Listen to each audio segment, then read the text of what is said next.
Hello! Welcome back. How we doing? Welcome back, guys. Welcome back to the Funker News Network. I am Ronnie, and I'll be your host for tonight. We got quite a bit we got to talk about because we weren't here over the weekend. I'd like to welcome you back in.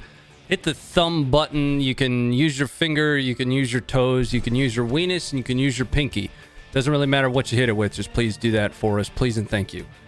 We got a little bit that I want to go through from an admin perspective. We're going to go to the big camera here for just a moment, and we're going to talk about a couple Funker 530 admin notes. Before we get started on the footage, I've got tons of notes that I want to go through. People getting poisoned. You know, we've got people getting medals that told, you know, Russian warships to go f themselves. All kinds of crazy stuff that we're going to have to go over today. We're going to hit the campaign maps. We're going to hit the footage.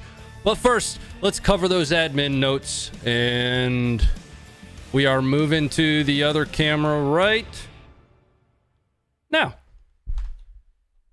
That's the wrong button. There it is. Hey, guys. Hey, so quick notes.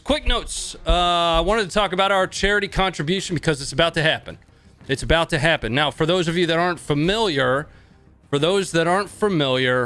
announced that for the entirety of the month of March, any merch sales, this shirt included, we're going to go towards Ukrainian charity. Now, we have chosen our charity for that. It's going to be the Canadian Red Cross. Believe it or not, we are a Canadian company. I am not Canadian, but we are a Canadian company. So, the Canadian Red Cross has been chosen for that. We should have that payment done by the end of the week. It's a little bit more complicated than just sending a check. We have to convert the funds. We're going to post proof of that payment at the end of the week. It's around 89,000 US dollars, which equates to an approximation of 120,000 US dollars. Now, with that being said, any of our Ukrainian merch designs are about to be taken off of the merch store. All right, we are pulling those down. That's going to happen the 1st of April. So now's your last chance to get those. Now, for our members, I see quite a few of our members out there. You guys now have access to merchandise discount codes. Okay, those are available to you in the Discord. Make sure to climb over into the Discord, and as long as you have your Discord and your YouTube connected, you'll be able to pull your discount code. Okay? And now those discount codes are for the 3 upper tier memberships. That is the Funker, Beast, and Legendary. We do have that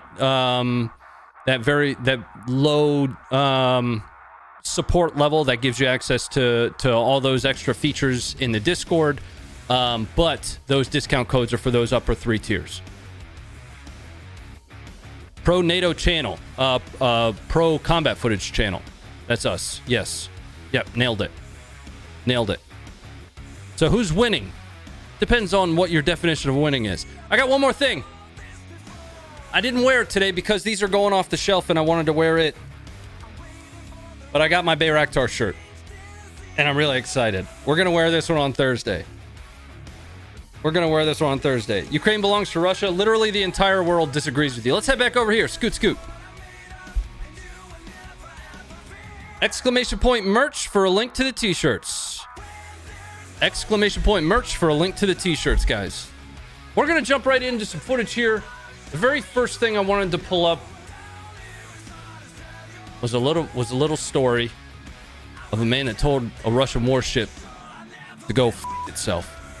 He told a whole warship to fornicate with itself. All right, I'm gonna kill the music now. Imagine having the balls on the edge of annihilation to tell a warship to tell a warship to go F itself. Now, they have been released, and they were awarded medals today. This is some of the first footage that we have seen of them after they've been released. We're going to watch it here in just a moment. This one was posted by Austie, and they were released in a prisoner exchange. This specific footage is of reportedly the individual that said, Russian warship, go f yourself. His name's Roman, and I'd like to introduce you to him if you haven't seen it yet. Coming up for you now. Дуже людей чесна відзнака. There's your Giga за Chad. заслуги перед Черкащиною. І сподіваюся, щоб у вас душу гріло те, що це черкаська нагорода. І що ми вас завжди раді бачити, вітати, що ви сама дорога людина у нас і кажуть, як і ті захисники, які захищають батьківщину. Тому я з задоволенням вручаю. Це посвідчення, будь ласка, потім подивитись. І бажаю, щоб ми ще з вами перемотали. Now this is, like I said, this is some of the first footage that we have actually seen since the release, right? Since the release. We have seen images around about the capture. Я думаю, що дійсно Україна має знати своїх героїв. I don't have a Черкащина має translation. знати своїх героїв. Ми ще раз I thought they all переконалися, died? що Nope. у Nope. нас Now, so we're gonna keep it right on GigaChat here. Now, so here's the timeline. Here's the timeline. On the 24th, they were reported as killed. They were reported as killed. By the 28th, the Ukrainian Navy had announced, and I didn't even believe it. If you guys go back to the stream that we did on the 28th, I didn't believe it at all. I was like, it's propaganda. They were killed. But the Ukrainian Navy on the 28th announced that they were taken alive. All right? Yes, they were all captured. Looks like a Call of Duty Prestige medal. It kind of did. Hold on, let's go back and look at it. Тому я з задоволенням вручаю. Come on, show me the medal. Сотню, не одну, і до перемоги. There it is. That's exactly what that looks like. What is that? Prestige 2? Prestige 3? Справжні козаки і справжні захисники нашої вітчизни. Все, що So you mean that bad Russians didn't kill them, instead released them later? Yes, in exchange for their own prisoners, which is typically how a prisoner exchange works. So yes. I understand your connotation behind that, and it's kind of dumb. Роман розповів, це дійсно I'm стосується good. Welcome in, guys. України, Welcome in. стосується We're just стійкості getting духу started. наших бійців, які не дивлячись ні на що, не дивлячись ні на тортури, які він переніс, ні на відношення, ні на моральний тиск, що саме головне. Він абсолютно здраво витримав. We're going to get to that once we get to the campaign для maps. наших українців і для Черкащини твердості і міцності духу українського, козацького такого духу, для того, щоб ми перемогли. All right, we're going to close this one out. But that's the feel-good story of the day. That's the feel-good story of the day. And now it's time for us to get into some of that combat footage. This one's a little bit humorous, and this was posted by Osti as well. For those that aren't familiar with Osti, Osti is a American infantryman, former American infantryman. Well, what we've got here is what I would describe, at least, you know, I guess from a formal perspective, is a very rapid retrograde. Just getting out of Dodge. Now, here's the problem with this Russian movement. They are forgetting a few items that I feel like are going to be inventoried later. Coming up for you guys right now.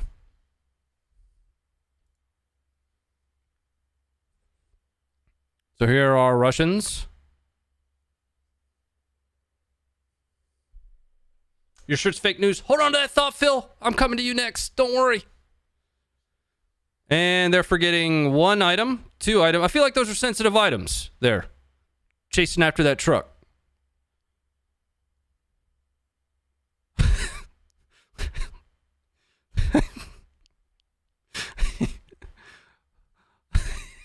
Hold on. I didn't realize. I wonder if Osti did that. The fall where he slowed it down. Hold on.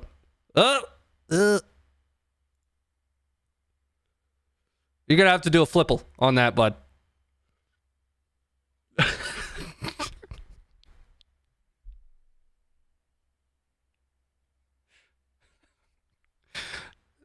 Statement of charge is coming for those two sensitive items there. Let's talk about my shirt. Let's talk about my shirt. We're going to put the music back on. We're going to put the music back on. Are you telling me that the ghost of Kyiv is fake? So you're saying that the entirety of the Ukrainian Air Force is fake? Because I can almost guarantee you there's at least one Ukrainian pilot who shot down at least one Russian aircraft, and that dude or woman is the ghost. It's about the spirit of a sovereign nation that's fighting back against Russia, against another nation trying to impose their way of life on Ukraine. It could be the ghost of Zimbabwe. I don't care. I don't care. This is about the freedom of a nation to be their own people. Okay? Donbass is a separate discussion and argument. But you've got Russians outside of Kyiv. Let's go back to the combat footage. What do you guys say? I'm turning the music off now, so you guys don't have just my voice yelling at the screen. Oh, that one was funny. I wanted to lead off with that one tonight. You guys are gonna see a lot of drone footage tonight. You know, we talked early on about, and we've just been covering it week by week, the use of drones, of commercial drones, to not just record, but we're going to see footage later of Ukrainians using drones, not unlike the same type of footage we saw out of Syria from the Islamic State, using drones to drop mortars and bombs, munitions, explosives.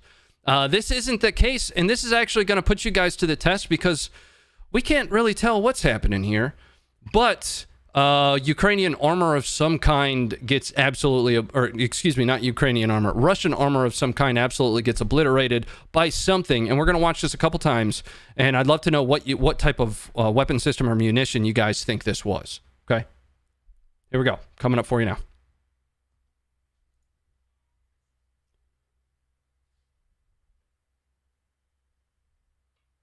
Now, there's the explosion. When I first watched this, I looked at all of your telltale kind of signs here, right? I almost expected maybe something buried here. We are going to watch some IED footage later on from Ukrainian SOF engaging a Russian column with IEDs. And it almost looked as though the explosion came from underneath the vehicle. But see, then you have... now, I'm not a BDA expert. I'm not an explosives expert either, right? You have the shape of this explosion, right? Almost looks like a thumbs down, maybe.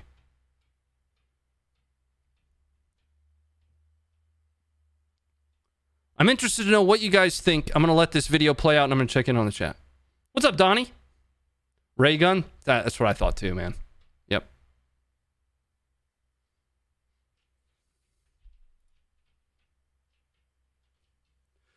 When did Kyiv become Kyiv? Upon separation from Soviet Russia, I believe. I don't know. Bayraktar is the ghost of Kyiv. More like a middle finger, just upside down.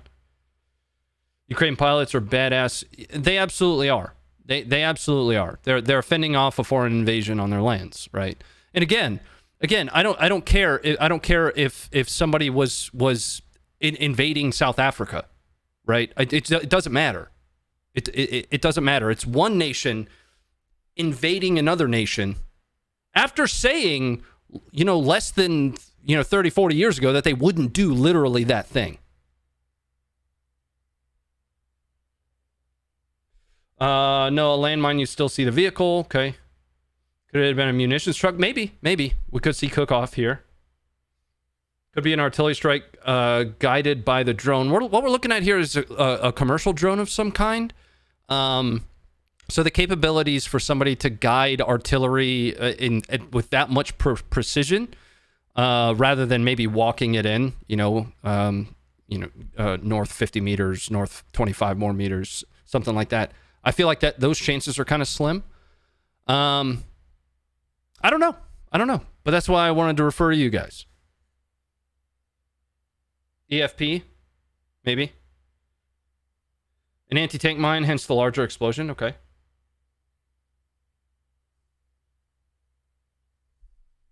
Okay. We're gonna get to the quote unquote chemical attack. The reported poisoning here in just a little bit. We'll be covering that once we get past the first couple bits of footage here. We've got 3 sections of footage we're going to go over. Sprinkled in there, I'll be checking in on all the support that's coming in, and we will also be taking a look at the campaign map. When we hit that campaign map, we'll be talking about that. Definitely. I'm from Russia. I can't believe you're making a joke out of this war, you sickos. Well, get the hell out, then.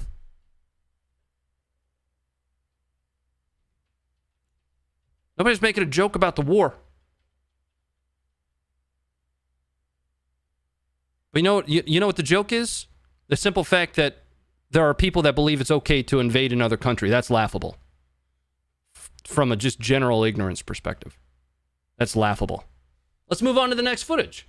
So this one's a little bit tough to watch. Regardless of who it is, watching anybody evacuate wounded troops of any kind is just tough.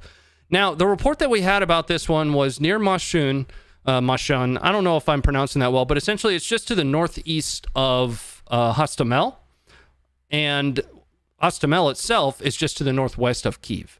This is what appears to be either some form of a pullback or just maybe an evac of some kind of Russian wounded troops. And this is recorded on another commercial drone. I told you guys you're going to start seeing a lot of this stuff. A lot of this stuff coming up for you guys right now. There is no sound to this video.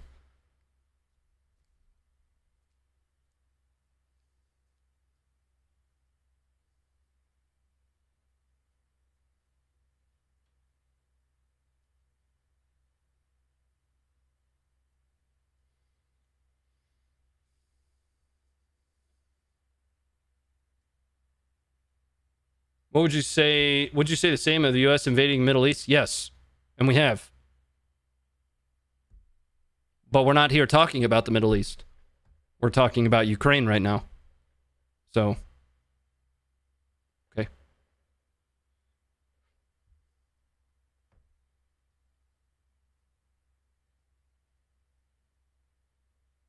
Big Zerg, thank you for the $5. I don't give a if the ghost of Kyiv is fake or not. Russia's Air Force is getting whooped. That's all that matters. Yep. Could, like I said, you know, it could say the ghost of Zimbabwe. It doesn't matter.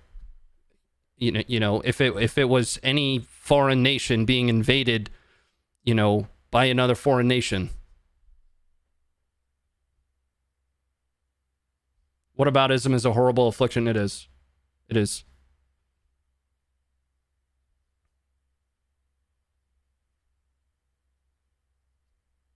Funker, how's your day been? Good, good. Just hanging out, watching footage that all of our, you know, banger writers have been putting out. This one was posted by Josh, former Marine machine gunner, infantryman.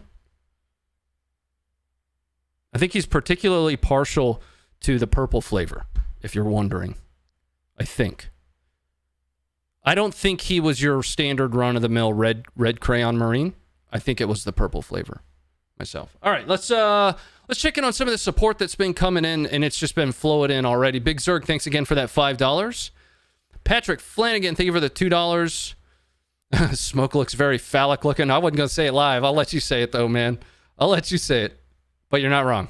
You're not wrong. Butterknife Battalion has entered the chat. I'm going to write that down. Hold on. I don't have... Where's your notepad? Where's your notepad? I don't have a pen. I'm going to remember... I'll remember that. That's got a t-shirt written all over it. All right. Harry Dairyman, thank you for the 376. This timeline sucks. Let's start over. Good day from Australia. Good day to you. Welcome in. Yannick, thank you for the 401. Continue this great coverage. Waiting for this show every time from Canada. Welcome in from Canada. And, you know, we're not perfect. All we're here to do is connect with you guys, members of the community, and show you the footage that we've been looking at. I'm personally not an expert. I know literally two things for 100% certainty. One is that all taxation is theft, and two is that this is the appropriate length of shorts for a man. Those are the two things that I know with 100% certainty. Okay? Back to the footage. Let's move on to... Oh, admin note. Hit the like button. Shame on you if you haven't. Let's move on to the next one. And this is going to be Russian armor taking an RPG danger close. And I mean danger close. And it's coming up for you guys right now. This is close. Like, wow, wow.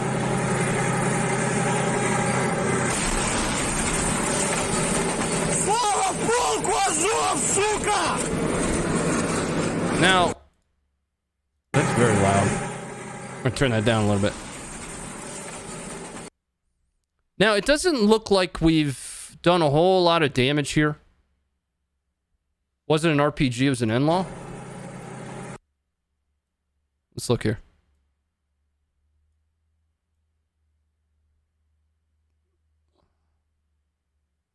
You're absolutely right.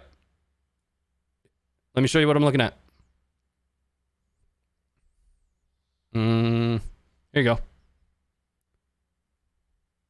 That's definitely not an RPG. Fair enough. Good eyes. Good eyes. Right there.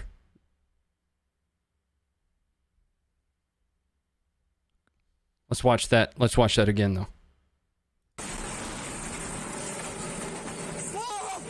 Didn't arm too close. I thought that was some wild footage. I don't know that I have ever seen anything that close engaging a tank before. Any kind of shoulder-fired launcher myself. Dude, you need a tan if you want to wear them shorts. Do my shorts threaten you? Are you threatened by my shorts? Huh? Huh? Answer the question. Answer the question. From indoors too, it was. Can we get hyperdrive on the next stream? I could play hyperdrive. The next time we go through all the support that continues to flow in here, I'll turn on hyperdrive for you. Shows how Russians fight buttoned down. Yeah, maybe now. They weren't buttoned down early on. And I saw a comment out there. Yes, we cannot show the Russian tanker on fire on YouTube. I can't show you that. Absolutely not. Let's move on to the next video here. You should go 10-speed riding in those. I do have photos on Instagram of me running on the beach in these. And I think they're these specific ones, too. So that's something interesting. All right, so this is the video that I mentioned earlier. The use of commercial drones by Ukrainians. And this isn't the first time we've seen this either. I actually did a Funker News Network episode on the use of commercial drones to drop bombs, to drop explosives, or drop ordnance on, at the time, separatist positions, right? What we're gonna see here is the use of, and I don't know the model of this drone. I'm not a drone guy. I'm not an anything guy other than a normal size shorts guy and, you know, a taxation is theft guy. But I'll let you see for yourself. Coming up for you now.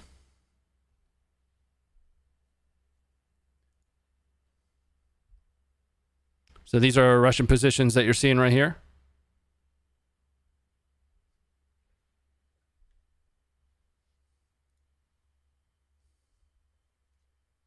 Painful to watch, you in shorts? That's okay. You don't have to watch.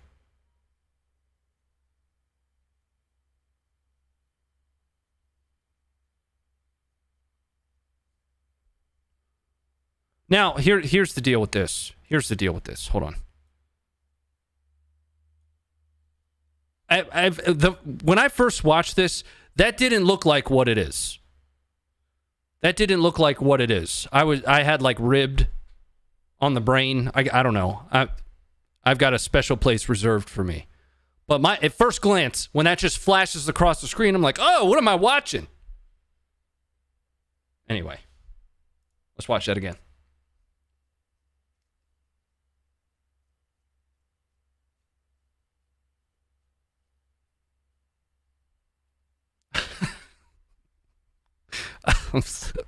This is a family show. It's a family show. Okay. Well, then don't look at it, Hutch.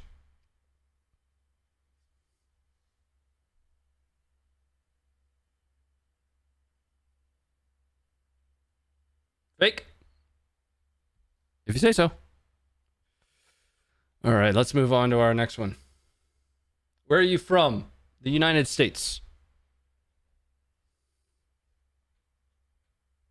Those are two different shots, correct? Yeah.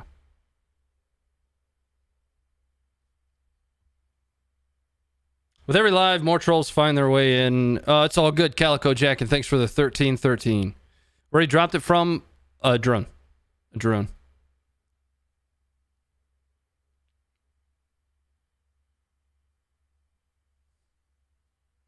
How you doing today, Ronnie Morgan? I'm doing well. I'm doing really well. You know, some of the days suck, but the grand scheme's always good. The grand scheme is always good. So we showed some footage earlier, just a few minutes ago, in fact, that showed what looked like an anti-tank mine, as the you guys pretty overwhelmingly agreed.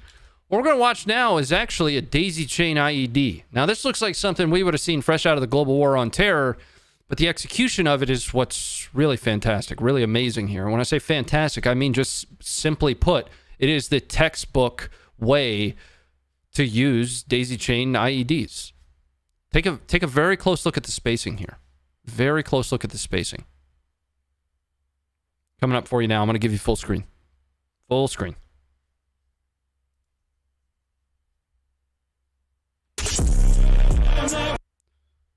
Okay. Now, let's rewind here for a second, and let's look at our vehicles. Okay, we've got a vehicle here, Vic 1, Vic 2, Vic 3. Look at the execution of this. 1 and 3, and then the rest in the back.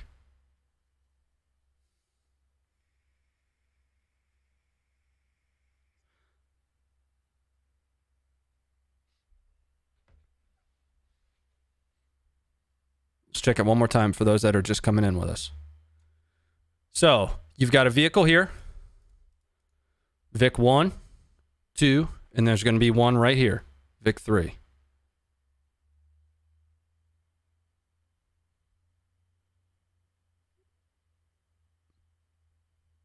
See, this first one initiated, then these went, and then this one went. It looks like this one may have been dug a little too deep, right? You see how these are already, so explosion 1, 3, 4, and 5 are already, rising up here. A few frames later, we finally have this one coming up, and you see it's very brown, very dirt heavy, right?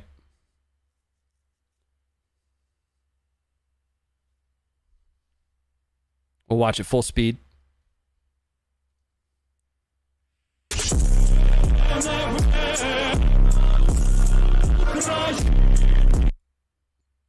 Heavy bass on that. A bunch of comments in chat about my military service. I'm an intel nerd by trade. 2 deployments to Afghanistan. The first one in 2013 with the 55th Sustainment Brigade. I was a driver. I drove Forerunners around the whole time. And again in 2016, I was with Ranger doing information operations. Those are that is my deployment resume. Another truck way in the back. Yep.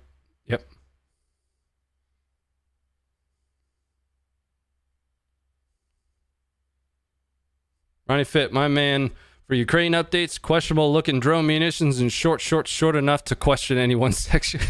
Welcome in. We got a couple more videos I want to get through in section 2. Actually, just one more I want to get through here. Then I need to check in on some of the support that's coming across.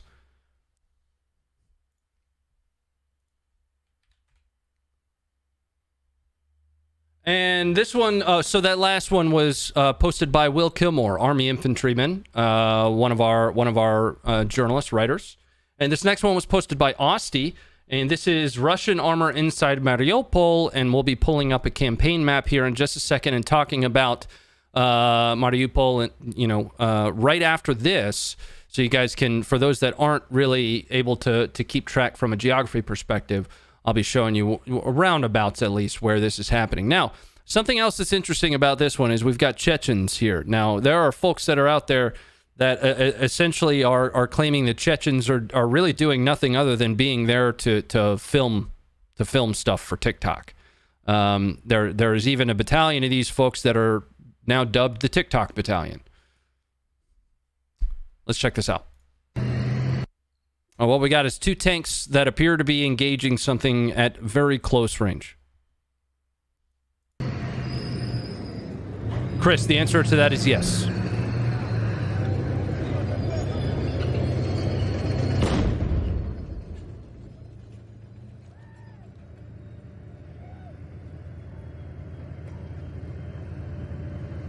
So while we're watching this, you guys will see another tank come into the picture here.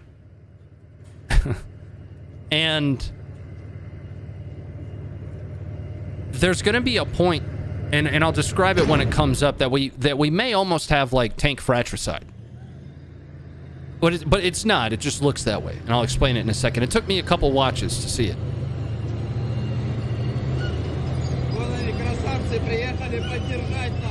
Yes, Red Sea Dale.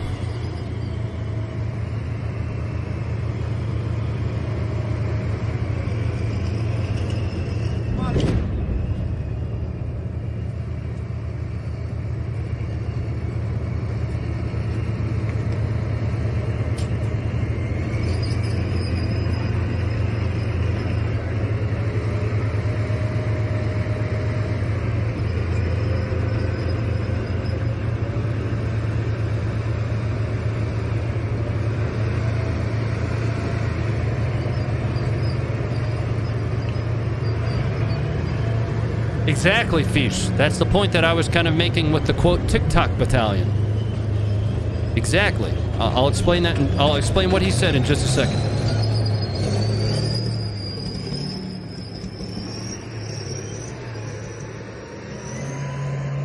I'll be going through some of the support that has been coming in here in just a moment. I don't want to be talking too much to cover up all the sound.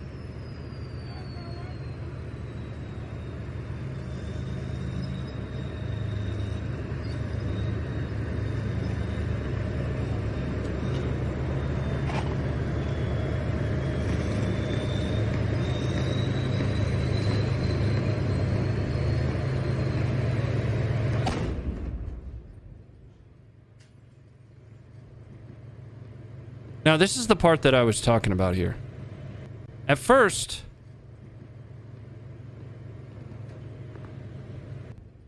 Where are we at? So this tank's barrel is like pointed right down the throat of this one. And the first time I watched this, that shot, I thought it came from the left tank. And I was like, what the heck? That doesn't seem like that was a smart shot. But it didn't. It came from the right tank. So, learn from my mistakes. Don't be stupid like me.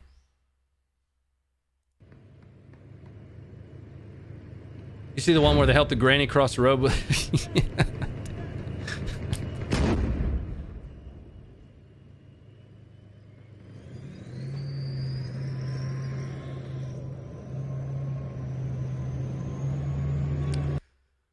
Now, from...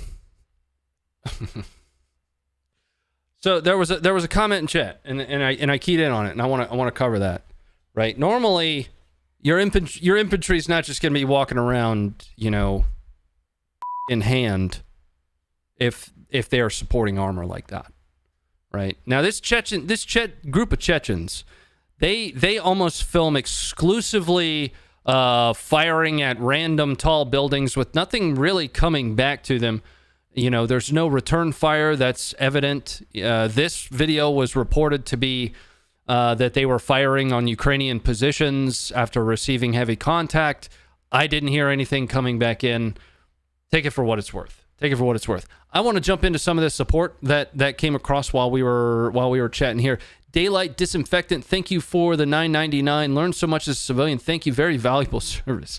You're very welcome. We're not perfect. You know, we just have been covering combat footage for about a decade. The team has. Red Sea Dale, thank you for the $5. Are your shorts how you landed your wife? That's the one I read earlier. Yes, they are. The Blazing Wizard Pope, thank you for becoming a member. Welcome. How are you? Outstanding. That's awesome. Make sure to join the Discord. That's where you'll get your merch discount. And if you guys are interested in the merch, including the Ghost of Kyiv shirt or the Bayraktar shirt that I haven't even opened because I just got it, run the command !merch. The Blazing Wizard Pope, thanks for the 738. History lesson, Vikings conquered Kyiv, the Kievan Rus, yeah. When they expanded to make Russia, in conclusion, if anything, Russia belongs to Ukraine, not the other way. That's difficult. That's difficult to use that in that same justification. the United States belongs to Britain, right? Does that make sense? Well, if you take those, if you take it all the way back to the Kyivian Rus, right? Then the United States is British. Am I the only one thinking Russia pulling out is an escalation sign and not de-escalation? No, you're not the only one. I think there's a lot of misinformation, coming from Russia about pulling back. Right? There are folks like the Institute for the Study of War that really don't believe that to be the case. They think it's more of a consolidation than it is, I wouldn't say delaying action. I would say, maybe leveraging the peace talks that are happening right now in Turkey to consolidate. Blackhawk New Zealand, thanks for becoming a member. Welcome in. Steve Morgan, thank you for becoming a member. Daniel Schaefer, thank you for becoming a member. All right. Let me just check my notes here. I needed to cover something with you guys. I'm going to go to the big camera for this. We're going to get a real wide shot of my, big dumb face here. Coming up for you now. For those that might be new, and let me know in the chat if you guys are new. My camera's crooked. Give me a second. We're doing it live. For those that might be new, let me explain who we are, what we do. We are Funker 530. We are a team of veterans whom have deployed all over the world, whether it be Afghanistan, Iraq, Africa. We are in an international team of veterans, U.S. and allied nation veterans, that spend our day looking at and analyzing combat footage so that we can share that and help people understand what war and what, law enforcement use of force looks like. Right. A lot of times you'll watch a movie or something that, really over romanticizes war. They make it pretty. They make it heroic. There is absolutely heroism that happens in conflict and combat. But by and large, the simple fact of war itself is that it's not heroic. Right. So that's our mission. Our mission is to showcase what true combat footage looks like, or what true war looks like, and that way we can cut down the middle of the narrative, whether it's a left side narrative or a right side narrative. We don't focus on blue and red or ones and zeros. We do our best to cut right down the middle. Now we all have our own internal biases. I am absolutely biased against a bully. I am. I don't like bullies. Not even a little bit. Not even a little bit. So in this specific instance, I absolutely have a bias, and I hope that Ukraine whips everybody's ass that starts walking through their front porch. I absolutely do. But if you guys are interested and you like what you see here, there's so much more footage that we can show you on the app. Download the app. Use the command !app to, it'll take you to both the Apple Store and the Android Store. Now, the next thing I wanted to cover is our partner tonight, Hardhead Veterans. I've got my ballistic helmet. They did not send this to me. I bought this. Hardhead Veterans, they're good friends of ours that are good people and sell a good product. You guys can use the code Funker530, get a whole bunch of money off of your helmet purchase, okay? They've got all kinds of advanced features that can fit in other helmets if you already have one, like their micro lattice. This stuff's amazing. It feels like a cloud on your head. Same protection. It is tested to NIJ standards, but something to keep in mind, there's no such thing as an NIJ certified helmet. So any Reddit posts you read out there that said, well, it's not NIJ certified, there's no NIJ certification for helmets. There's not. It is tested to NIJ standards. They have videos of it being shot. I see that comment all the time. These are good people. Head over there, take a look at it, check the pinned comment up there. Let's go back and watch some footage.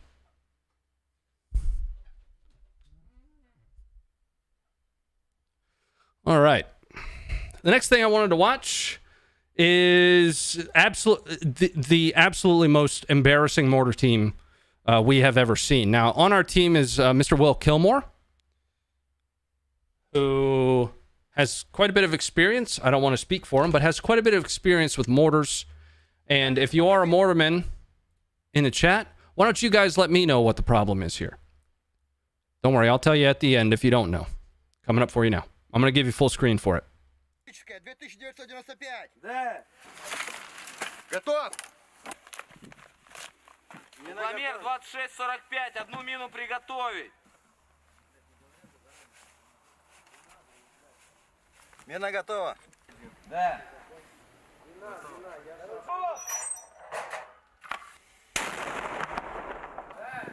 Двадцать 26-45. Вперед!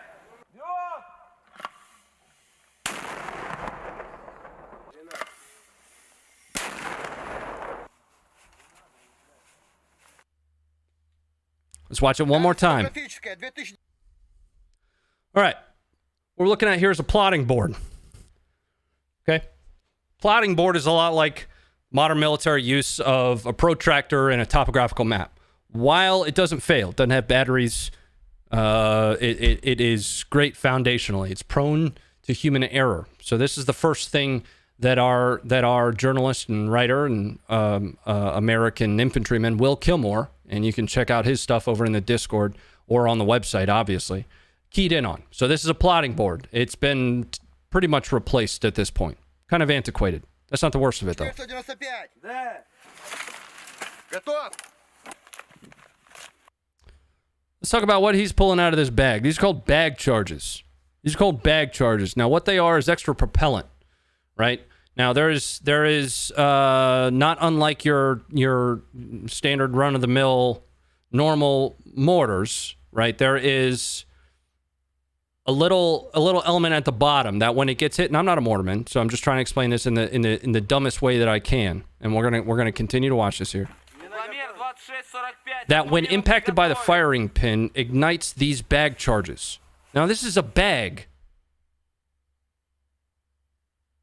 of propellant. I'm going to show you a picture of what a modern mortar looks like, right? So the primer's hit, it ignites these fire and propels the mortar out of the tube, right? Let's talk about something else. Look at the rust all over this mortar. The sole Marine on our team, Josh, had an absolute aneurysm looking at this. In his words, he said, if you hand any Marine that rusty mortar, he's going to look at you like you have a on your face. That's what he said. I didn't say that. I didn't say those words. Those are his words, not mine. And that's hilarious. But he's not wrong. He's not wrong. This is indicative of what we have as a larger problem that we've been talking about for a while. Antiquated equipment. Poor logistics. Beans and bullets just are not making fuel. It's just not making their way to Russia, right? You've got bag charges on the mortars. Let's take a look at what increments look like. I'll show you what a modern mortar looks like. Coming up for you right now. See these? These are increments.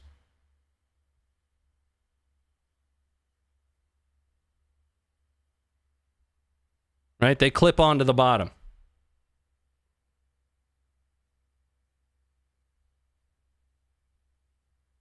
White phosphorus? No.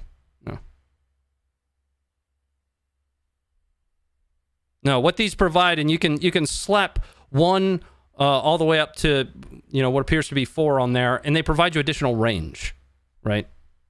It's the primary propellant to send the round down the tube. Cheese charges, yeah.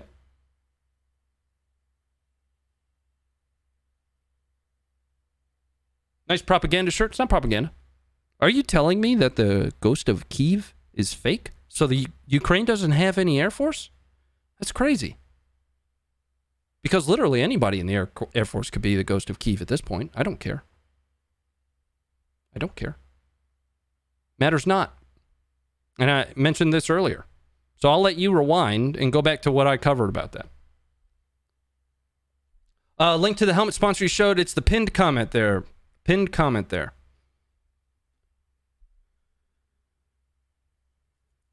Russia sends out the rusty things first, I guess. Yeah, that's what I thought a month ago. That's the same thought process I had a month ago. This is just, the meat shields. Just the meat shields. Still getting chewed up. Still antiquated equipment. Like we talked about last Thursday, I saw a Maxim gun recently. That's like 1910, 1920. I thought those were just weights. Nope. Nope. Can't see until you close the poll. You guys can't see the pinned comment? Oh, yeah, you have to close the poll. Just click on the poll.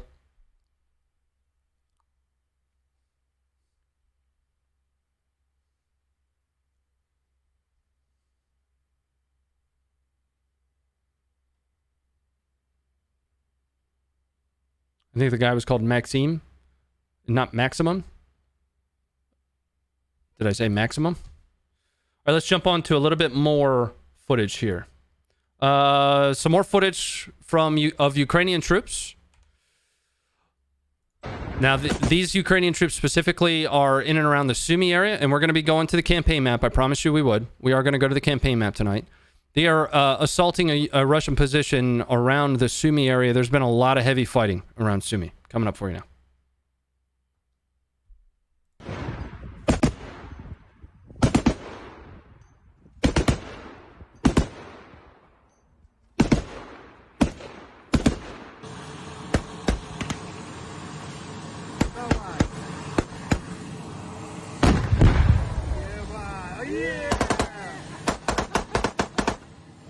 У нас сегодня жирный улов. Раз, два, три, четыре, пять. Эти два наши. Шесть. These are supposedly, obviously, always Russian captives from that action. Can we send Will Smith to Putin's house? Well, we don't want to kill him that fast. I hear he delivers a pretty good right cross. Snake Island is fake too? No, it's a real island, believe it or not. Like it's actually a real island. I can show you the island. It's going to be crazy. Check this out.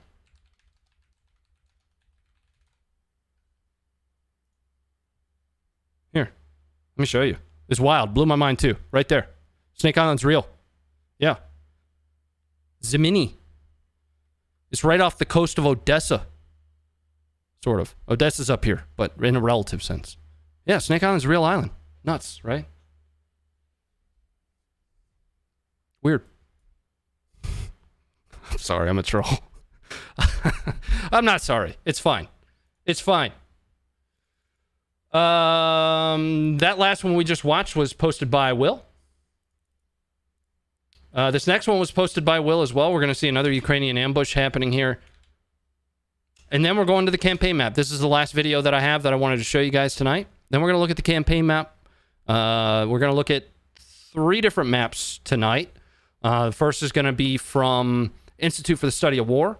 And then we're going to look at a map from a creator that I don't know how to pronounce his name, but it's a really good map. And then we're obviously going to check in on Live UA map. All right? This one's coming up for you now.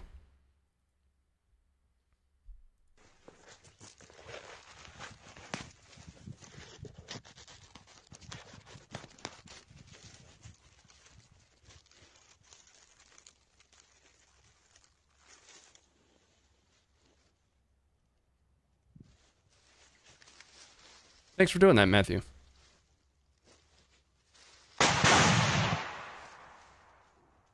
So, kind of textbook opening. Ambush initiation with the biggest force multiplier you have. In this instance, some kind of a shoulder launch weapon system. But then they just start opening up, and you've got your column moving out here in the distance. All right.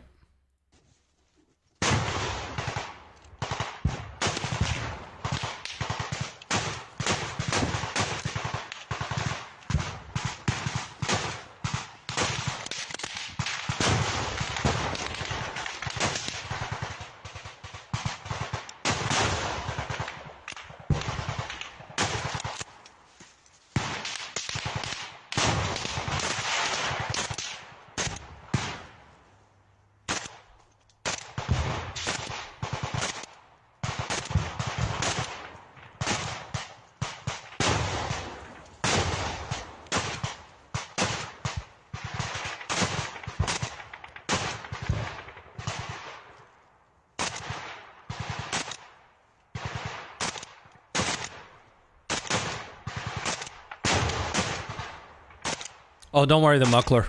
I see your comment. I'm not going to leave you alone. We'll talk about that in just a second.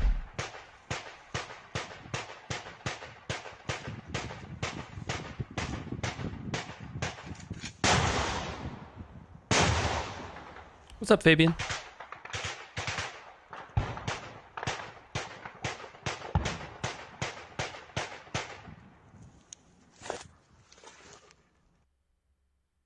We'll be looking at the map here in just a second.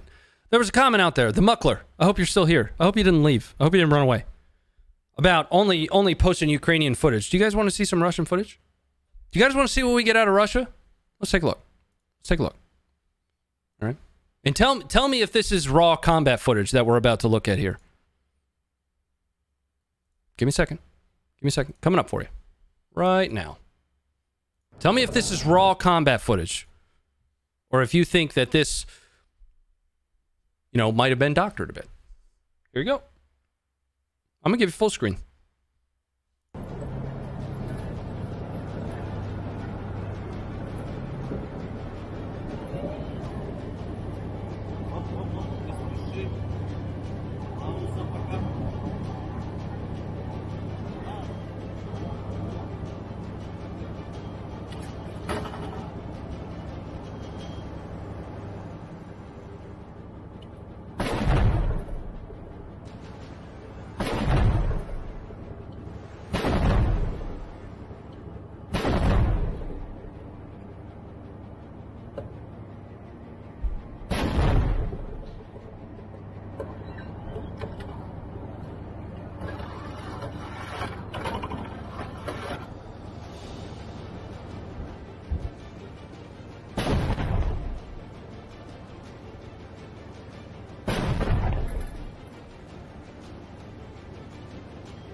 There's your Russian footage.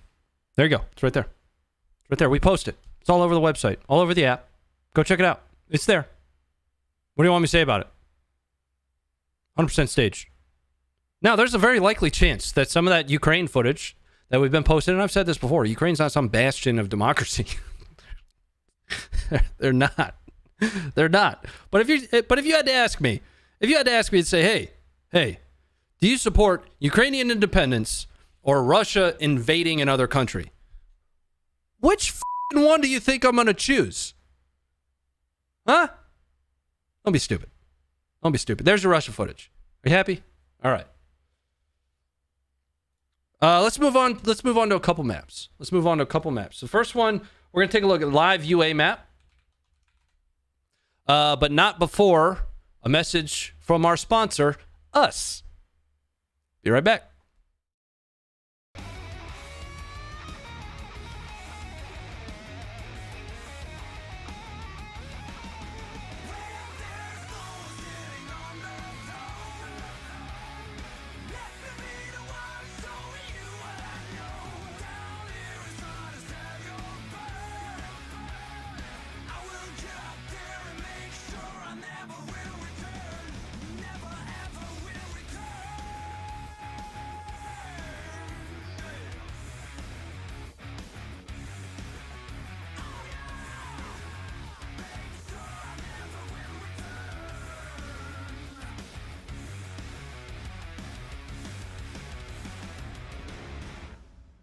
Thank you for standing by for a message from our sponsor. Download the app. It's pretty great. Let's take a look at our campaign map. And live UA map we were using pretty heavily early on.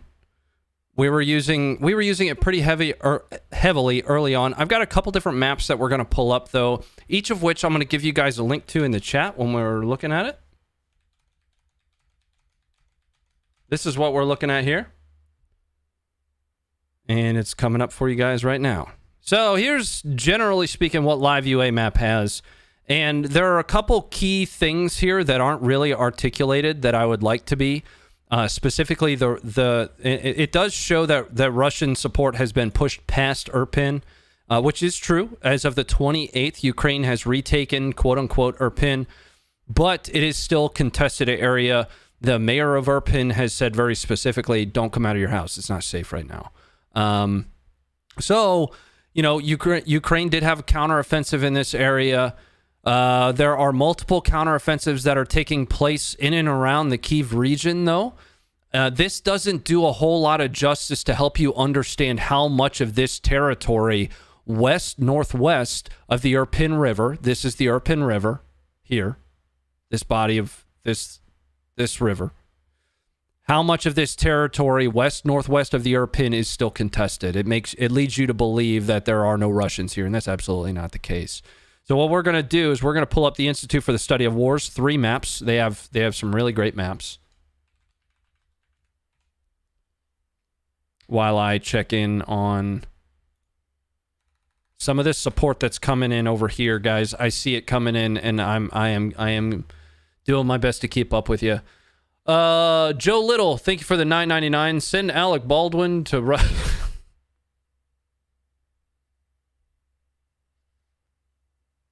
Word be over. Word be over. JC, thank you for the $5. I got my Snake Island t-shirt I bought from you guys the other day. I can't tell you how many comments I've gotten. Thanks, and keep up the good fight. Are you sure your t-shirt isn't fake? And that you're not actually wearing like a plastic bag or something? People keep telling me Snake Island's fake, and I don't believe it. It's on the map, you know. It's just weird. Thanks for the 5. I appreciate that. William, thank you for the $1.99. Troll Away just ordered my Ghost shirt. Yes. Nailed it. If you guys order before we take those down, that will still go to that'll still go to the Red Cross. Okay, it'll just go in a separate payment until those. If you are buying any merch while these shirts are on the merch store, your purchase and any payout we would normally receive from it is going to go to the Red Cross. Derek, thank you for the $49.99, my man. Wow. Canadian Prepper on YouTube seems to think Ukraine is absolutely failing, and we aren't seeing it, losing on all fronts, and Russia's withdrawal. Excuse me?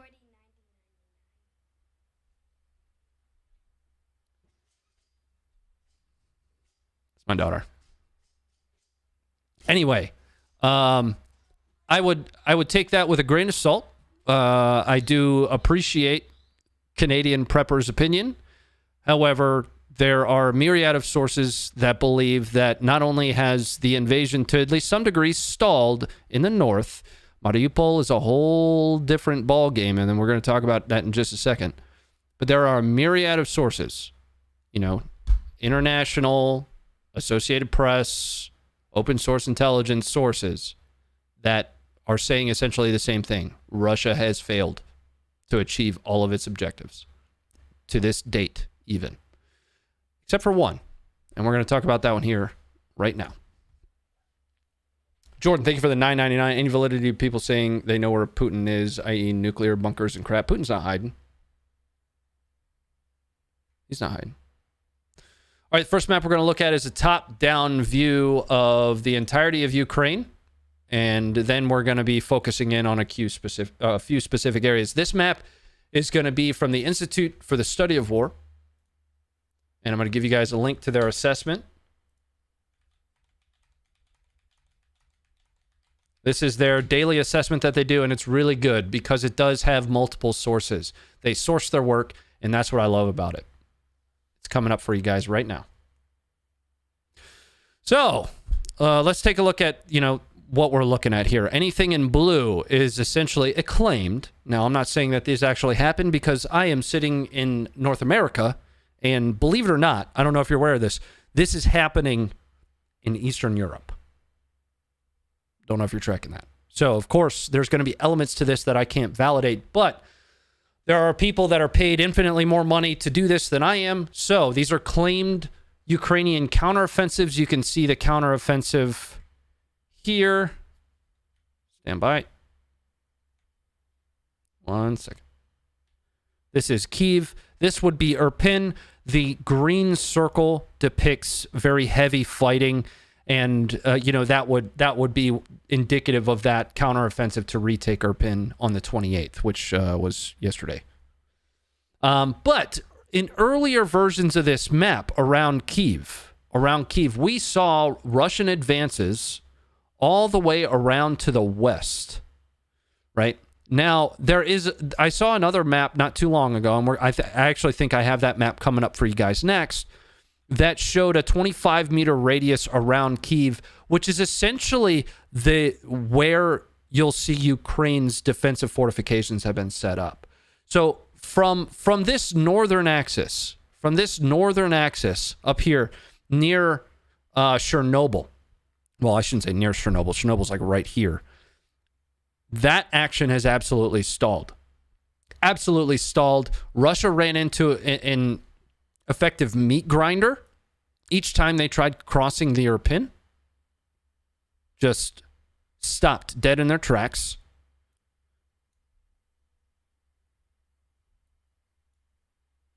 All along that geographical line there. Now it does, like I say, they do depict on live UA map that the Russian flot, the forward line of troops, has been pushed back, but it is not a definitive flot there.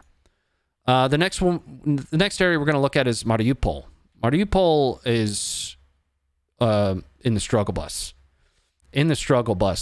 Within the next couple weeks, it's likely that Mariupol will fall. Now, here's what that ends up doing. That gives Russia the ability. That's really the last bastion of support for this southeastern AO here. Right? So you've got Crimea, Donetsk, Luhansk. This is the Donbass, basically, in the east. That gives this entire land bridge incapability for ground communication, for ground support to happen. Once this is secured, Russia will have achieved at least one of their objectives, which was to link these two together. Right? That allows them to consolidate combat power down in the southeast. It nearly cuts off Ukraine entirely from the coast. Odessa is such a key location because of that, right? Looking at the same location here on live UA map, you've got Crimea, Donetsk, and Luhansk. The simple fact that they've kind of abandoned the effort to take Mykolaiv here after they took Kherson. The previous forward line was all the way up into this area. Odessa remains kind of key because that's the last port that provides sea access. Here's out here was where actually Snake Island is. Yeah, believe it or not, it's right there. Welcome back, Garrett.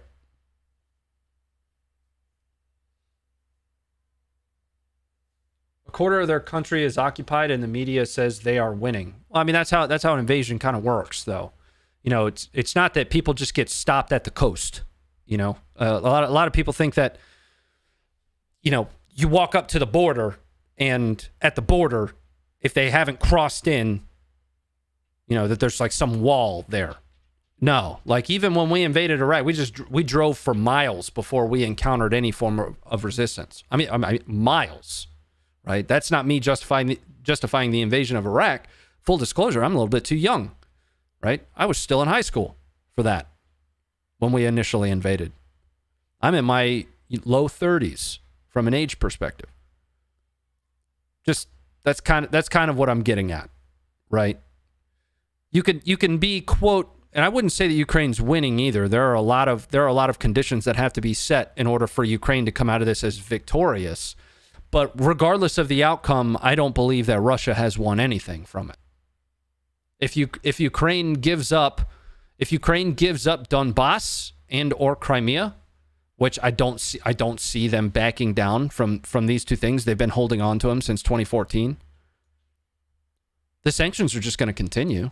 Russia has ruined its economy because of this. Right? I don't know if you guys have seen the photos and videos of, grocery stores in Russia. I ran into a comment the other day of a troll. And the troll was like, oh, that's all propaganda. The grocery stores are fine. You know what it reminded me of? You guys remember the movie The Interview? You know, the movie that caused North Korea to hack into Sony and actually start deleting stuff. There's a part in that movie where the fake Kim Jong-un is walking Seth Rogen and DeFranco around and shows basically a fake grocery store. That's what that reminded me of. The people in Russia are absolutely suffering as it stands right now.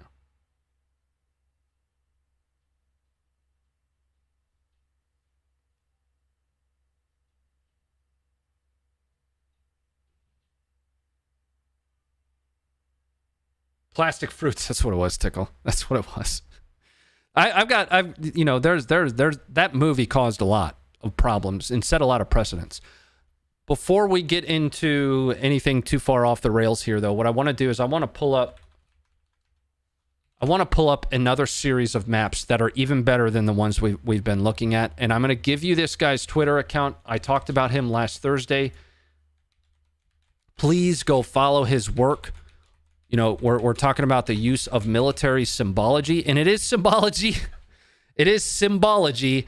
I didn't believe it when I first became an Intel dweeb either, but it is.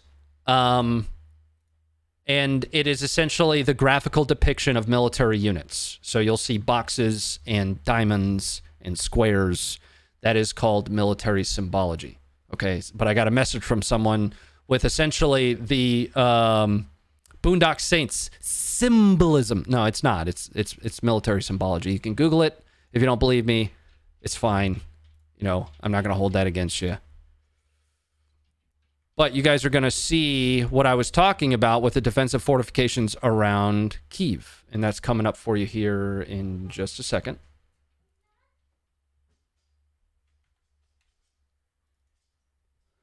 All right. No. Give me a second. There it is. They have weird file names. So I was pulling up the wrong one. Let's get that pulled back up. So we're going to take an up close look at the situation around Kyiv. All right, it's coming up for you guys now, and I'm going to give you full screen. So, like I mentioned, this is the individual that builds these maps, multiple sources, and I love his work, right? Because it really helps you understand the disposition of units, of where defensive fortifications have been stood up. You know, it is relatively unbiased as far as I can tell.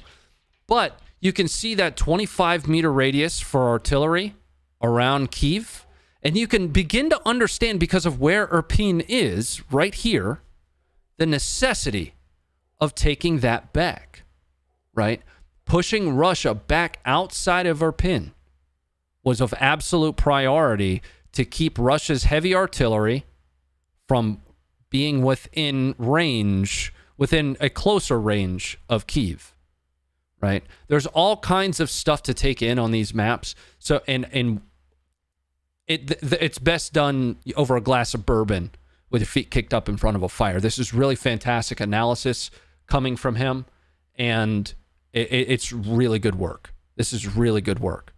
You know, this is the kind of stuff that, you know, you would be handing to a commander from a strategy perspective, and he would be making battle plans off of this. Now you can also see unit names, right? I strongly recommend, when looking at this, you take a Google for military symbology so that you can begin to understand the different unit types. Hot tip: X typically means infantry of some kind. An oval is typically tracks. Circles, like 3 or 4 circles in a row, is typically wheeled, right? So this is infantry, armored infantry, like tracked infantry. You've got airborne infantry. You've got your standard run-of-the-mill infantry. And he's even depicting that there are soft elements of Russia that have made their way into Kyiv. Now, something I wanted to talk about specifically on here is this box, right? UK Telecom confirmed cyber attack on its core infrastructure. A little while ago, I want to say this was maybe 2 weeks, 3 weeks ago, I talked about, and I am a CISSP, for those who don't know what that is, Certified Information Systems Security Professional. At one point in my career, I spent time in cybersecurity.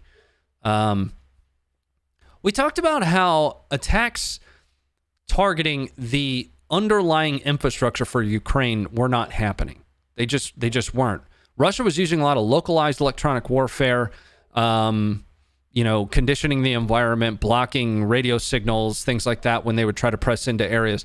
But there wasn't a whole lot of nationwide cyber activity. Now, cyber itself is a warfighting domain, along with land, sea, air, space. It is a warfighting domain. It is defined as such.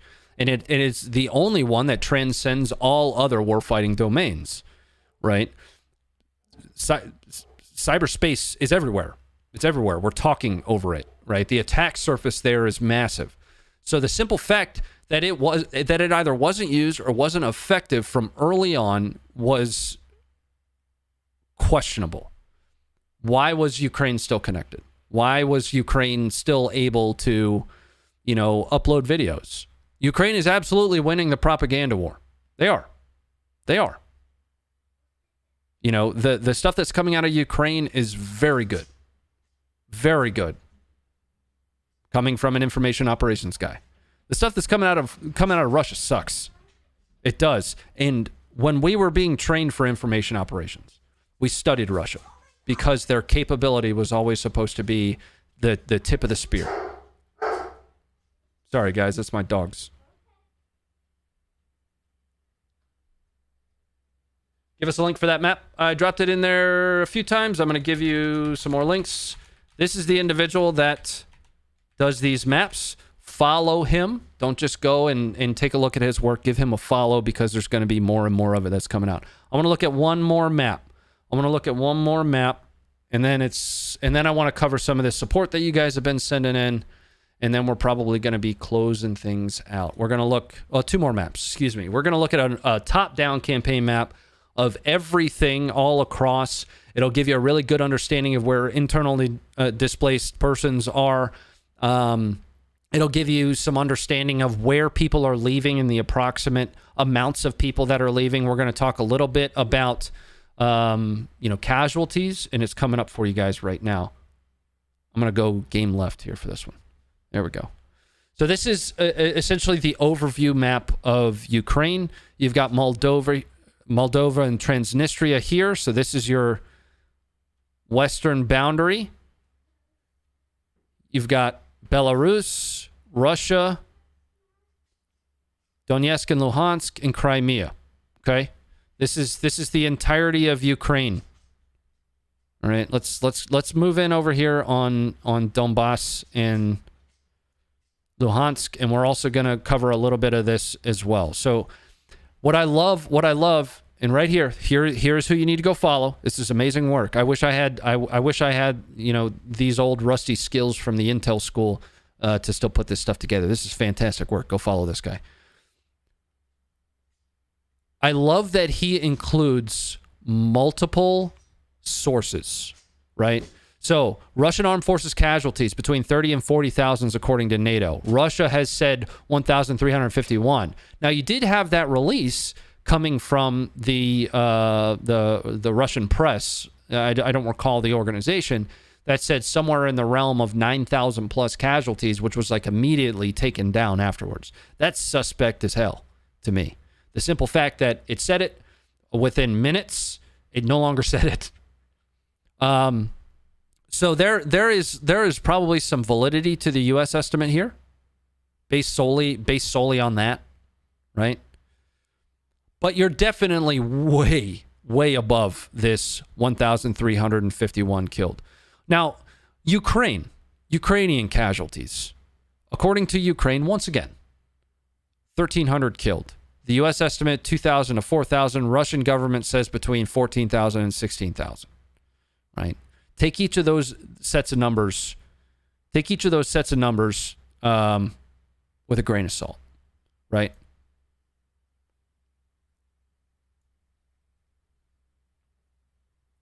Now, the other thing to notice here is the time period from which it was kind of reported on. 24 February to 9 March, 2,000 to 4,000. They are outdated, by the way. Yeah, some of them. I mean, this one was as of yesterday, 28 March, right? He's updating them as information comes in. You know, it's fantastic work. It's fantastic work. Internally displaced persons. So IDPs, blue circles essentially. So folks that really have nowhere to go, they've been pushed out of their homes. They're still there. In the millions. Refugees, he's reporting 271,000 have, moved into Russia. 384,000 into Moldova.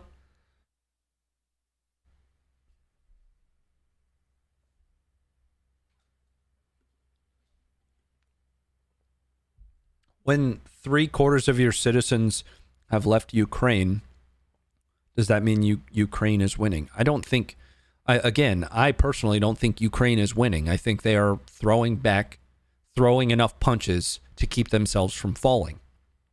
Right?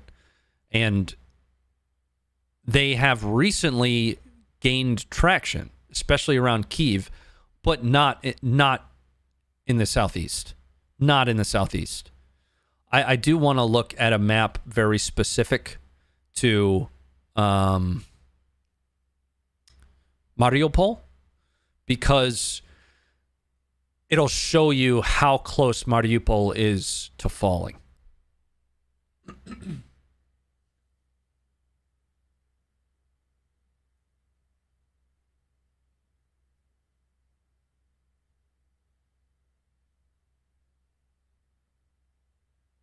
They're holding well, but you can't cover every angle. Yeah, and that goes right back to that other map we were looking at, right? That goes right back to that other map we were looking at that showed, generally speaking, that defensive perimeter around Kyiv. You know what I mean? I want to say it's this one. Yeah, it is. This one. You've got that major threat of just artillery barrage once they start to get inside of that 25-meter radius. Right.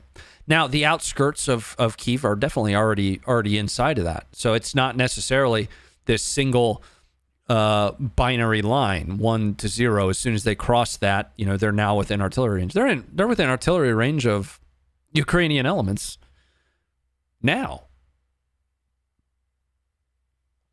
These two positions down here, decisive geographic points, he explains that essentially ground lines of communication, lines of supply, hubs for that, major cities, metropolitan areas. You could see roads leading into the center here. That's what that is. Let's pull up one more map, and we're actually going to go back to the Institute for the Study of War, and I want to show you guys Mariupol. Up too much. No. There we go. That's what we're looking for. All right, this is coming up for you guys now. This is Mariupol. And you've got Azov kind of on their last stand here. But you have extremely heavy fighting down here. Any of the yellow areas are claimed Russian control. Dotted lines are always assessed or not confirmed, right? So anything that you see with a dotted line here. And this is for the Institute for the Study of War. That is this map. I'm going to give you guys the link for that.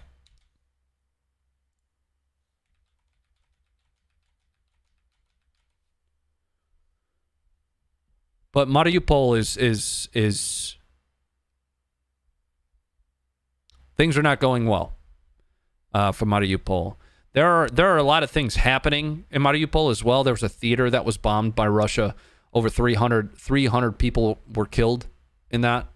All of the reports say, of course, they were civilians. I'm not there. But supposedly it was being used as a shelter. And that was, I want to say, around in this area here. But, you know, I love that when I can see sources. I love when I can see multiple sources. And what you'll find if you go to the Institute for the Study of War's daily reporting that they do is you'll find footnotes for each source.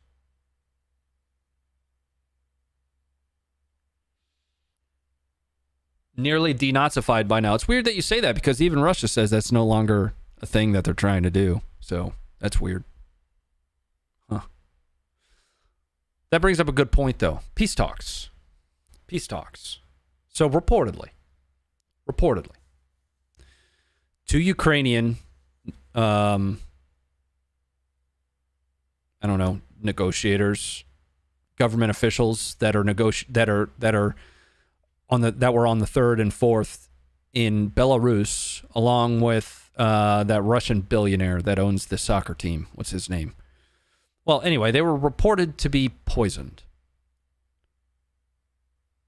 That one's hard to believe. That one's tough. That one's tough to believe because the report was that their skin was peeling off, right? And it was, you know, they only ate chocolate and water. But the Russian billionaire is in Turkey now at the current negotiating table. Like a picture has been taken of him in Turkey. Now, some people might say, well, you know, he's just down for the cause. No, if your skin is peeling off of your face, I'm sorry. That was less than a month ago. All the skin grew back?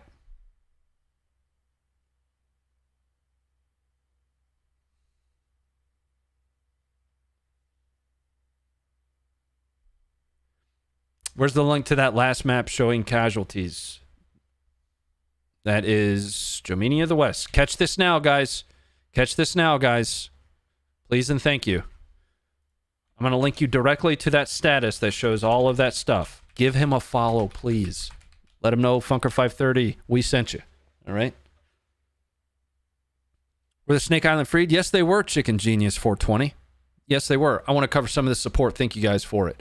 Darren Rodriguez, thank you for the $5. I think we just covered that. Fishing Time 499. Thank God my eyesight has returned from when you stood up with those Ranger panties. They're not. Listen, that's the norm. These shorts that I'm wearing are the normal length of shorts for a man. Okay, there are two truths that I live my life by: taxation is theft, and these shorts are normal. Okay. My Cherry M3, thanks for becoming a member.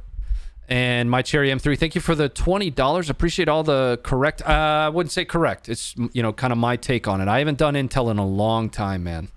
A long time. I am really dependent on these other, you know, great creators that are putting together these maps using multiple sources, which is what I love to see. I would hate to see a map that just says, this is what I think I've gathered.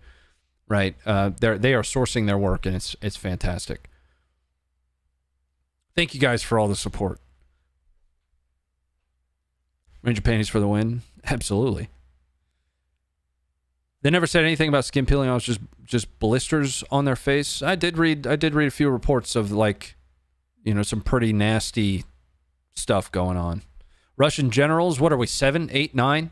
I don't know. They're at this point I lost count.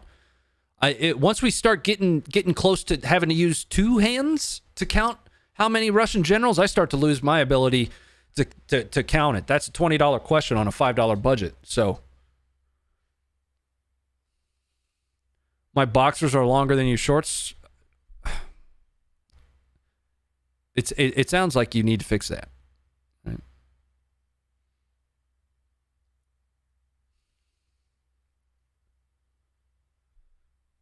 Just checking in on.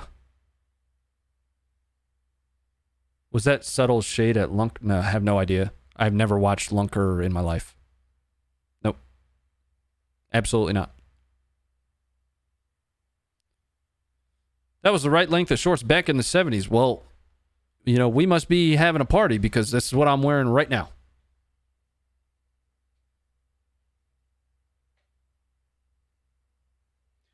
Do you watch Operator Starsky on YouTube? No. I wish I had the, in going back to even the Lunker comment, I wish I had more time to watch content, right? I actually, you know, just to kind of clarify what my day looks like. So I actually have a 9 to 5. Funker 530 is not my full-time job. I have a 9 to 5. I am in cybersecurity, right? We talked about that a little bit earlier. I do mostly management of teams now. I also have my channel, !Ronnie Fit, if you're interested in coming over and subscribing to my channel. I stream there 4 nights a week. I won't be there, live there tonight. I'll be live there tomorrow night, where it looks like we're going to play a little bit of squad. That's the current plan. We'll see what happens, though. And then I also have my Funker 530 work, right? So with all the work that I have, I'm typically tied up from 7 a.m. through sometimes almost midnight, with streams, 9 to 5 work. Russian military has no NCOs, by the way. No, they do have NCOs. They do have NCOs, but their reliance in the way that they use their NCOs, they don't rely on them, you know, in the same way that we do, right? And we talked about that. I want to say it was Thursday. I want to say on Thursday's stream, we talked about, you know, a myriad of problems with why Russia was losing generals. And a weak NCO corps was one of them, right? It requires your officers to be placed in more, you know, tactical decision-making type roles, wherein normally you can have reliance on your NCOs to say, hey, you know, do X while the officers plan appropriately.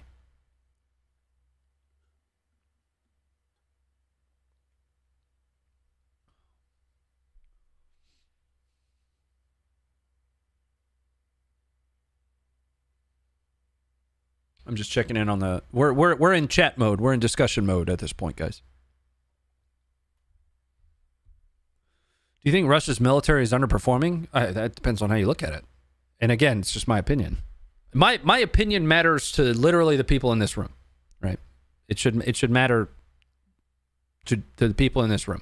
Too many people think that their opinions have some form of weight. This is the world according to me, right? Take it with literally 1 grain of salt.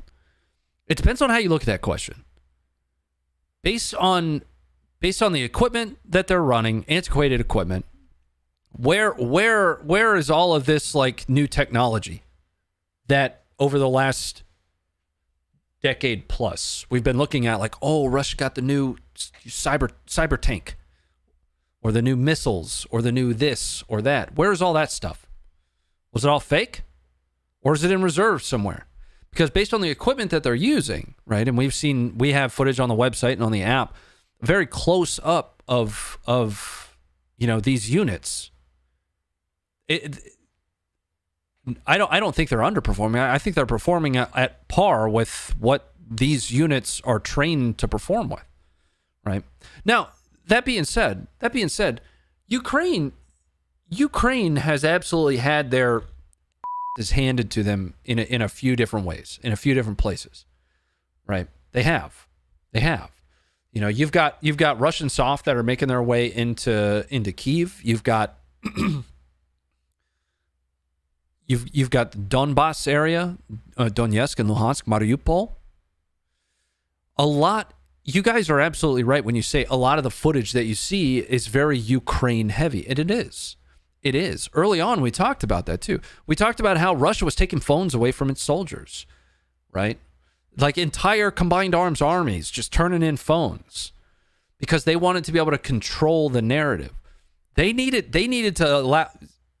So here's the propaganda hat. They needed to allow their soldiers to keep their phones, right?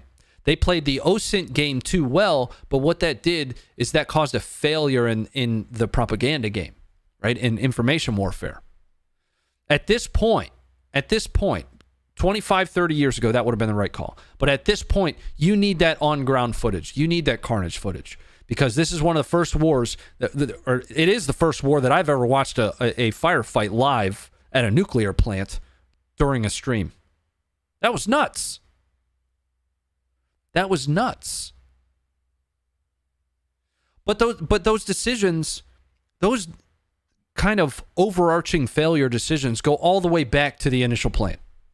All the way back to the initial plan. They tried to take Hostomel, right? They're using airborne troops without air superiority. Now that then starts to dive back into like Russian doctrine for how to use airborne versus American doctrine. But they did. What was it? Multiple transport planes taken down full of paratroopers. They still don't have air superiority. The ghost of Kyiv is up there flying around. All of them are. Because again, it could be any of them. I don't care. I don't care. It could be anyone, any of them.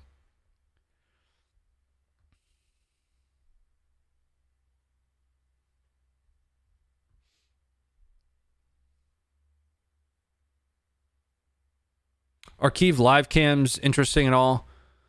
They were early on when there was a little bit less footage to go through, when stuff was still trickling out.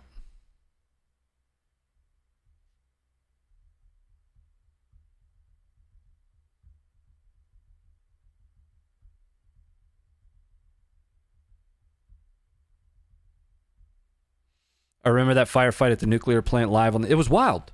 It was wild. There's no way Putin pulls out with nothing. That's where these negotiations are kind of getting interesting. So both sides, so they're negotiating right now in Turkey. Like they are in Turkey, and Russia basically said, hey, we're gonna put a pause. You know, we're gonna put a timeout on any actions in Kyiv. Right? That's nice. That's nice. There's a lot of people that don't believe that that's actually what they're doing. Is that it's more likely that what Russia is doing at the moment is consolidating combat power in the north. Ukraine is taking back some of that territory, and there are localized retreats that are absolutely happening. Irpin fell, right? But each of the sides has said the talks are starting to become constructive. Russia is now beginning to offer things, right? Like, well, you still can't join NATO, but we don't care if you join the European Union. But what neither of them is willing to concede is Donbass or Crimea. Neither of them is willing to concede that. So here's what happens. Here is what ends up happening in my mind with some form of a ceasefire, right? If a ceasefire comes out of this, right, where Russia kind of pulls away from even Mariupol, walks their asses off of Kyiv, but they stay in Donbass and Crimea. Well, then what you've done, is you've reset the clock. You've reset the clock. Russia gave it a go. They have learned. And then 5 years from now, what's going to happen?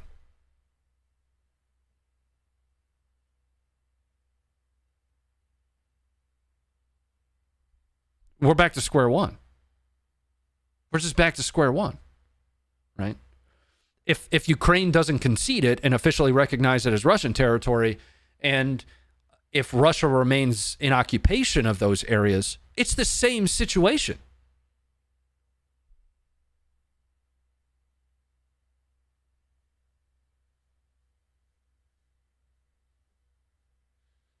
There's no solution that's super good for Ukraine. They'll lose something. Russia has too much to lose. So we talked about that early on too, right? Is we have seen the last of Ukraine in the state that it was. We've also seen the last of Russia being considered as powerful as it once was. The global power scales have shifted, Cotton. They have. Russia's early goals were essentially blitzkrieg. That's what the goal was. That's why they tried dropping paratroopers at Hostomel. They initially took it, but Ukraine slapped them in the and said, no, that's mine, and took it back. They did. Again, Russia has gained a lot of ground still, But over time, man, over time, a lot more time than their original plan called for. But again, if we go back to a situation where you've got Crimea just occupied by Russia, which is still internationally recognized Ukrainian territory, you've got Donbass, Donetsk and Luhansk occupied by Russians, and you're just in this state of ceasefire, you're basically at the 38th parallel. That's what it is. That's what that becomes. That's what that becomes. Now, if Kyiv, if Zelensky allows them, for whatever, from a capitulation perspective, this entire southeast corridor, that's just going to be an absolute nightmare. We already see them deploying landmines, so like landmine emplacements up here, digging in, if you will. Russia. And I mean that. So when I say in place landmines, I mean like this. It's like a thrower. It just kind of sends it, yeets it over the wall, and then you just got you have minefields all over the damn place now, right? The trenches that they're putting together.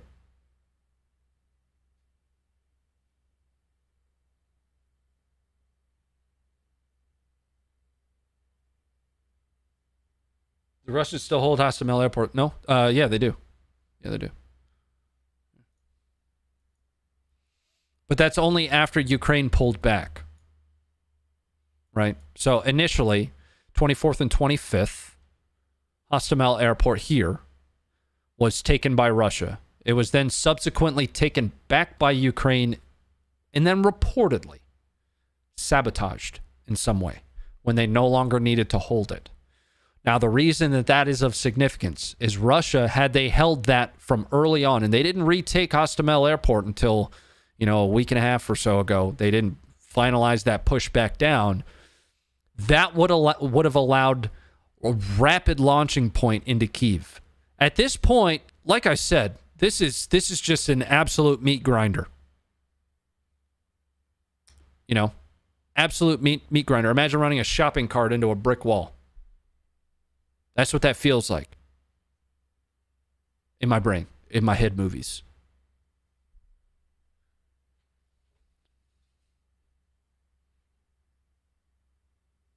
Hi, Irpin. What's going on? Good to see you over here.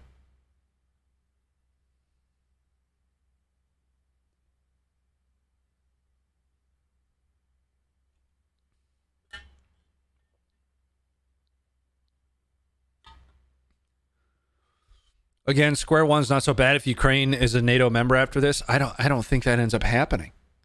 I don't see that happening. I want to check in on some of the support. Nazomo Yume, thank you for the $5. If Ukraine takes back Kherson, can blow Kherson bridges, but not Kakhovka damn rail line. Kakhovka road bridge can blow safe though. Okay. Well, thanks for that.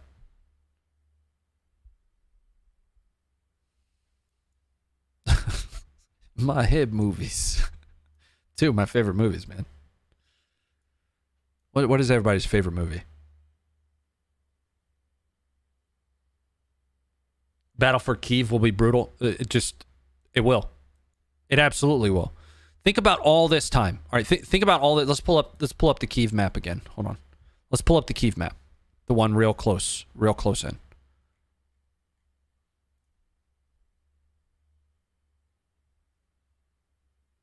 Think about all this time that's been spent, right? Over a month at this point, just continuously building fortifications here. And I'm not even talking about just, frontline fortifications. I'm not. I'm talking about defense in depth, right? So if they press past a certain point, they're going to start to run into X problem, and then Y problem, and then Z problem. The amount, and there were a few articles that were written about what Kyiv now looks like, you know, from when you start to enter buildings and stuff, and it's just a booby trap nightmare. Booby trap nightmare.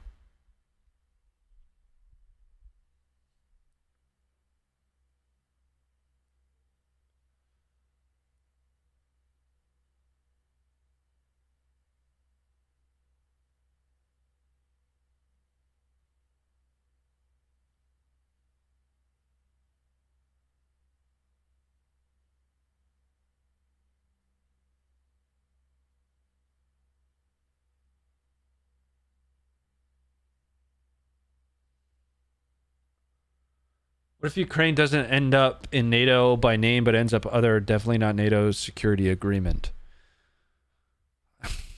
I mean, what was that agreement in 1994 that like even that Russia, the UK, and the US signed that said, as long as you guys don't have nukes, we won't invade you, right? Security agreements just, you know, what do they mean? Outside of here's the thing with NATO though, right? Somebody out there, and this is general ignorance on my part. Somebody out there, give me an example of a non-NATO member invading another NATO member. Tell me when the last time that happened. When NATO has been established. There isn't a precedent there as far as I'm tracking.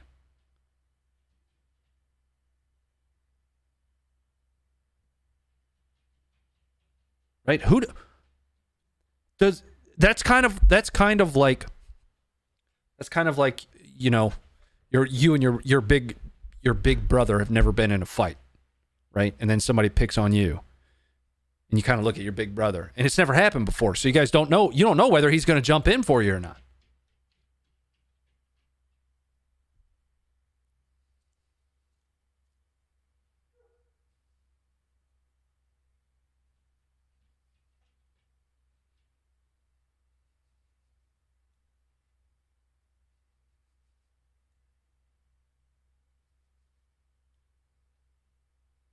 Turkey and Greece, yeah. Yeah, and see, that one's tough. That one's tough. When you have two NATO members fighting each other, which one do you support?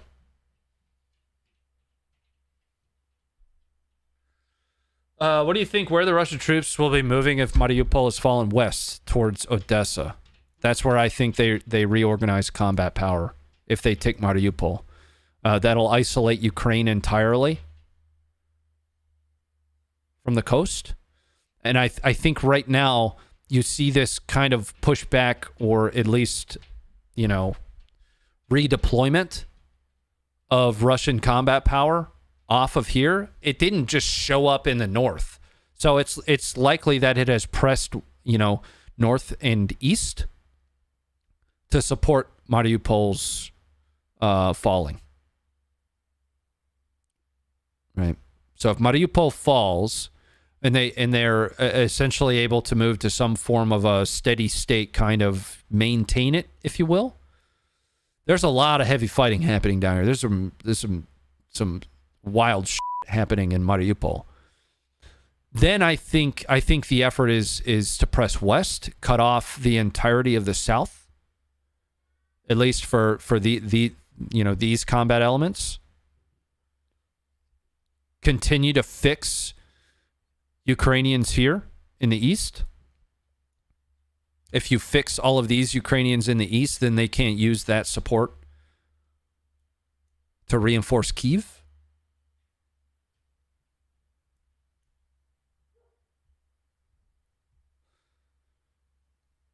And then, in my opinion, the northern axis here, the western bank, has just been wildly unsuccessful. I think we see a renewed pressure to the east and northeast, Chernihiv and Sumi. Right? I think this is where the renewed kind of pressure on Kyiv starts to come from, and that is without any basis. You know, just some nerd in his basement looking at maps.